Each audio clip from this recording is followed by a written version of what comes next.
महाधिवक्ता या पार्टी के प्रवक्ता।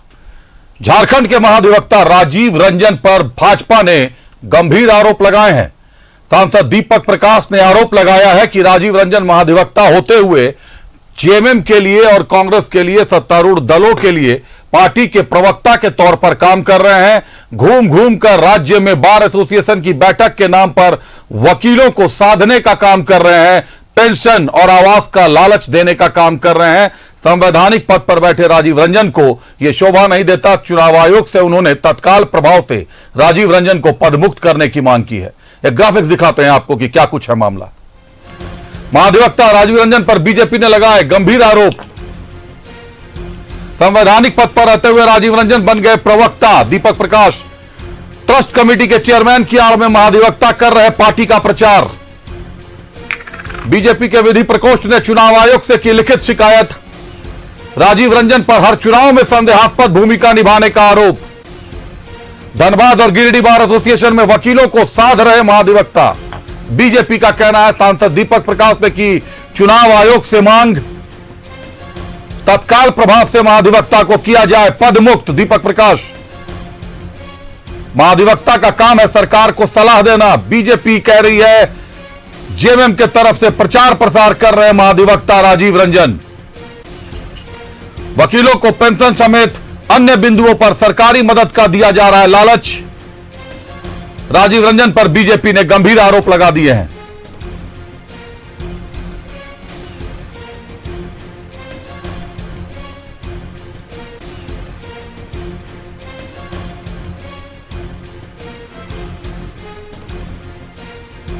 ये बड़ा दुर्भाग्य है, आपत्तिजनक और अफसोस भी आता है कि ऐसे पद पर रह करके इतने निम्न स्तर का कोई काम कर सकता है।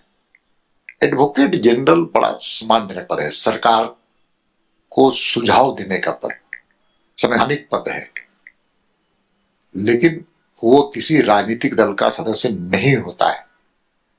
उसके बावजूद प्रलोभन दे करके चुनाव को प्रभावित करने का जो काम कर रहे हैं, यह घोर आपत्तिजनक है।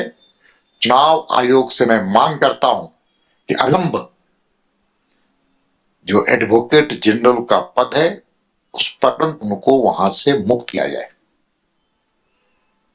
क्योंकि मर्यादा विहीन काम पद को बदनाम करता है और ऐसे रह करके कोई कल्पना नहीं कर सकता। आज तक भारतवर्ष में मैंने नहीं देखा है। इन पर कई पहले भी इसी प्रकार का आरोप है। सरकार हमारी आने वाले, लेकिन हम जो एडवोकेट जनरल बनाएंगे उनसे भी आग्रह करेंगे, निवेदन करेंगे कि ऐसी हरकत से वो बचें। वो दल से ऊपर सरकार कामों को कर्तव्य के साथ उसका पालन करें। ऐसी हल्की ऐसा छोटा काम, चुनाव आता है, चुनाव जाता है, सत्ता आती है, सत्ता जाती है, लेकिन पद को कोई बदनाम ना करे, इसकी चिंता है। क्योंकि मैं भी कानून को मानने वाला एक नागरिक भी हूं, भारतीय जनता पार्टी का कार्यकर्ता हूं, राज्यसभा का सदस्य भी हूं, लेकिन सबसे पहले मैं नागरिक हूं। मेरे दृष्टिकोण से इस पद को आप बदनाम ना करें, क्योंकि आने वाली जो पीढ़ी है वो आपको माफ नहीं करेगी। राज्य के महाधिवक्ता ही प्रवक्ता बन जाए किसी पार्टी का, उससे ज्यादा दुर्भाग्य किसी राज्य का नहीं हो सकता है। आप समझिए कि महाधिवक्ता संवैधानिक पद होता है। संवैधानिक पद में जो व्यक्ति होते हैं उसके लिमिटेशन होते हैं, उसके लक्ष्मण रेखा होते हैं कि क्या काम है क्या नहीं है।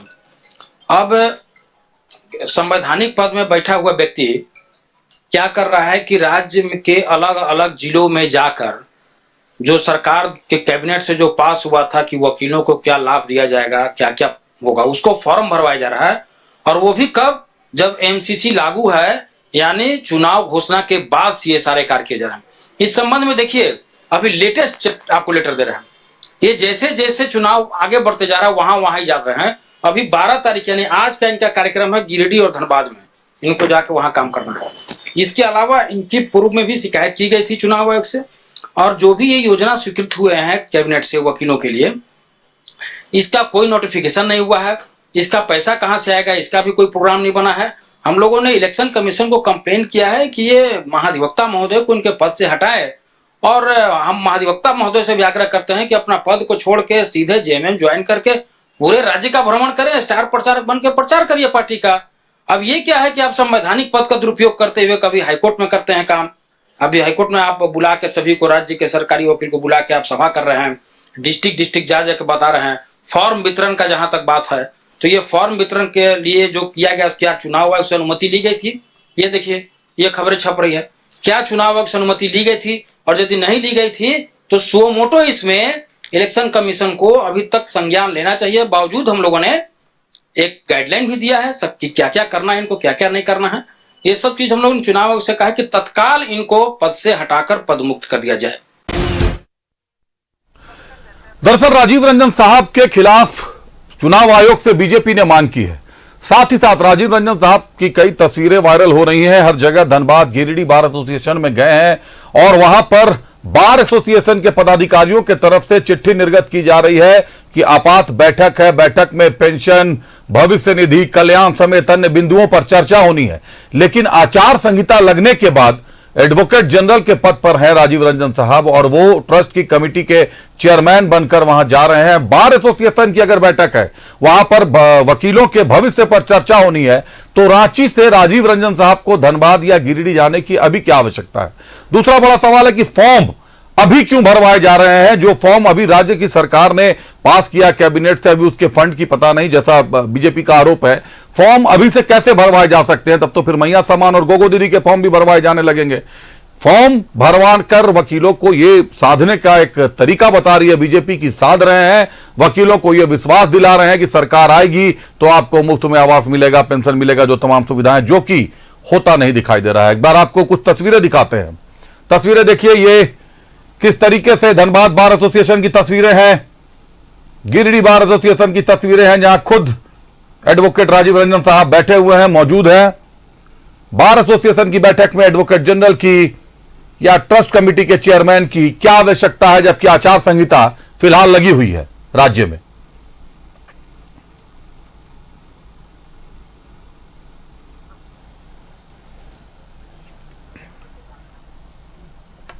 रुक करते हैं, हमारी सहयोगी पूजा हमारे साथ जुड़ी हुई है। एक बार पूजा का रुख करते हैं। क्या पूजा, महाधिवक्ता या पार्टी के प्रवक्ता, राज्य की जनता भी ये जानना चाहती है, बीजेपी ने जो गंभीर आरोप लगाए हैं, अगर राज्य को सलाह देना, राज्य की तरफ से अदालत में पक्ष रखना, ये तो महाधिवक्ता का कार्य समझ में आता है।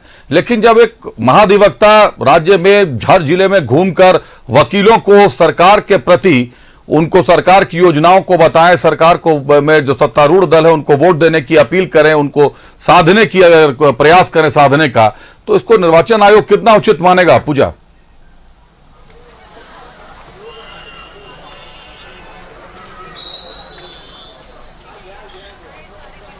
देखिए, जरूर अभी फिलहाल अगर हम लोग बात करेंगे अभिषेक, तो निर्वाचन आयोग की जरूर अभी प्रेस कॉन्फ्रेंस भी रखी गई है।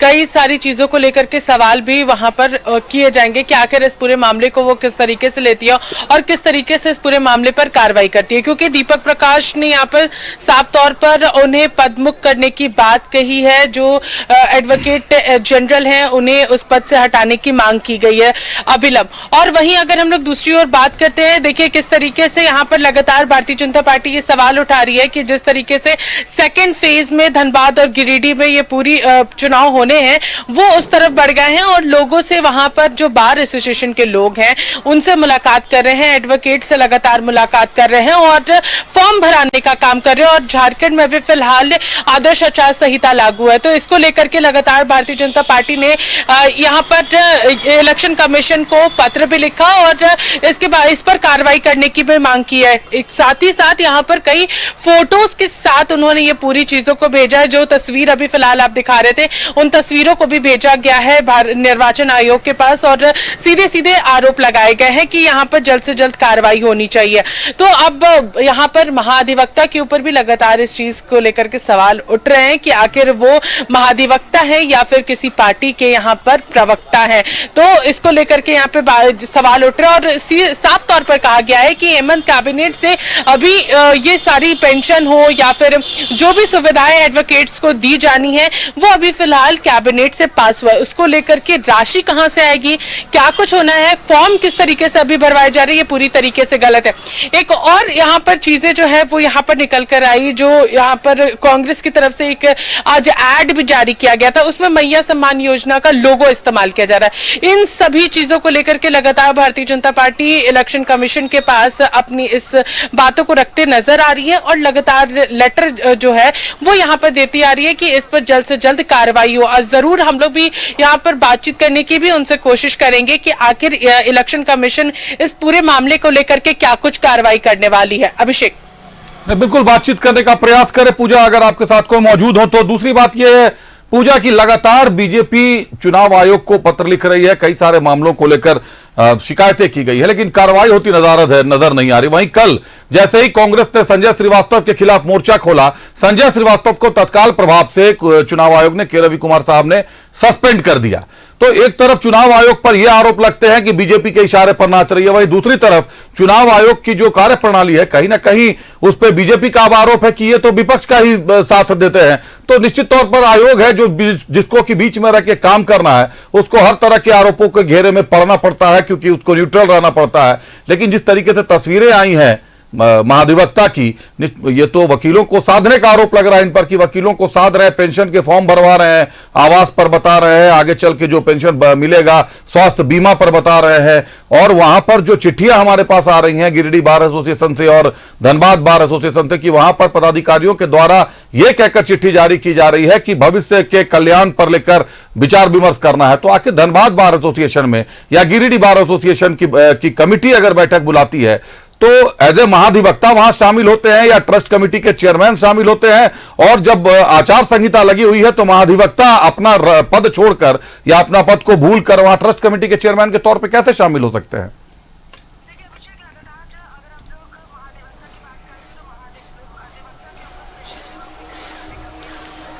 देखिए अभिषेक, लगातार अगर हम लोग महाधिवक्ता की बात करते हो तो महाधिवक्ता के ऊपर पिछले दिनों भी कई सारे गंभीर आरोप लगाए गए थे। और देखिए अगर हम लोग यहाँ पर बात करेंगे अभिषेक, तो यहाँ पर सीधे सीधे अभी 13 तारीख को अलग अलग जगहों पर 43 सीटों पर चुनाव होने हैं और अगर 2 जगह पर इस तरीके से वो बैठक कर रहे हैं और फॉर्म भरा रहे हैं तो उसका कहीं ना कहीं असर उन 43 सीटों पर भी पड़ता हुआ नजर आएगा। क्योंकि जब एडवोकेट्स की बात कर रहे हैं तो आपस में भी लोग जरूर बातचीत करेंगे और इन सारी चीजों से कहीं ना कहीं 13 तारीख को होने वाले वोट में भी प्रभाव पड़ सकता है। इसको लेकर के भारतीय जनता पार्टी ने पूरी तरीके से आरोप लगाया और जिस तरीके से महाधिवक्ता अपने पद को छोड़ करके अलग अलग जगहों पर बैठक कर रहे हैं, फॉर्म भरा रहे, उससे ये साफ समझा जा सकता है कि 13 तारीख को होने वाली 43 सीटों पर भी उन फॉर्म्स का भराना और साथ ही साथ सारी जानकारी देना कहीं ना कहीं इस पर भी इफेक्ट पड़ने वाला है।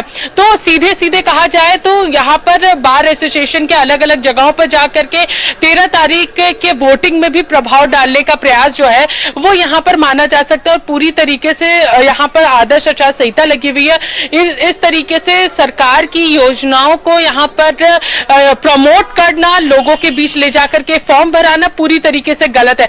इस वजह से अब गाइडलाइंस का जिस तरीके से महाधिवक्ता ने उल्लंघन किया है, इस पर चुनाव आयोग क्या करता है ये सबसे महत्वपूर्ण होगा देखना। क्योंकि जिस तरीके से कांग्रेस ने यहाँ पर अपील की और तुरंत इस पर कार्रवाई हुई है, तो अब सभी की निगाहें इसी पर टिकी रहेगी कि अब महाधिवक्ता के ऊपर आखिर निर्वाचन आयोग क्या कुछ यहाँ पर फैसला लेता है, क्या कुछ यहाँ पर कार्रवाई की जाती है उनके खिलाफ में, ये सबसे बड़ी बात होगी। क्योंकि दोनों तरफ से ही निर्वाचन आयोग सेंटर ऑफ अट्रैक्शन रहता है कि आखिर वो किस तरीके से काम करती है। क्योंकि अगर हम लोग कांग्रेस की बात करेंगे, जेएमएम की बात करेंगे, तो वो कहते हैं निर्वाचन आयोग बीजेपी के कहने पर चल रही है।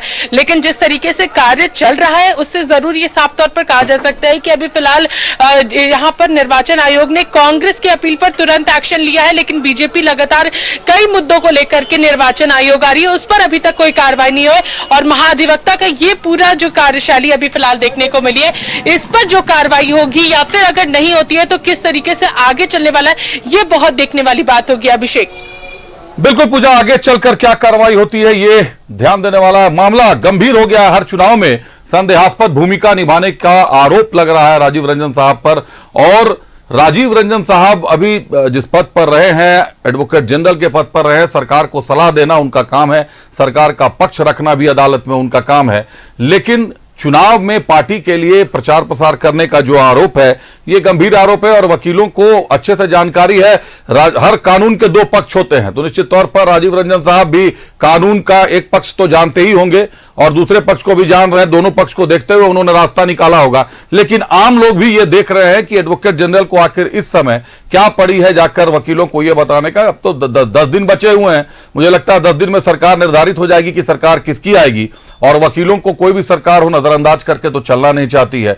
तो कानून के जानकार हैं, उसके बावजूद अगर वो ये कर रहे हैं तो कहीं ना कहीं कानून को समझते हुए किसी ना किसी कानून के संरक्षण में कर रहे हैं, जो कि बीजेपी का भी आरोप है कि ट्रस्ट कमेटी के चेयरमैन की आड़ में वो इस पूरी कार्रवाई को अंजाम दे रहे हैं। बहुत धन्यवाद पूजा, हमसे जुड़ने के लिए, तमाम जानकारियों के लिए आपका।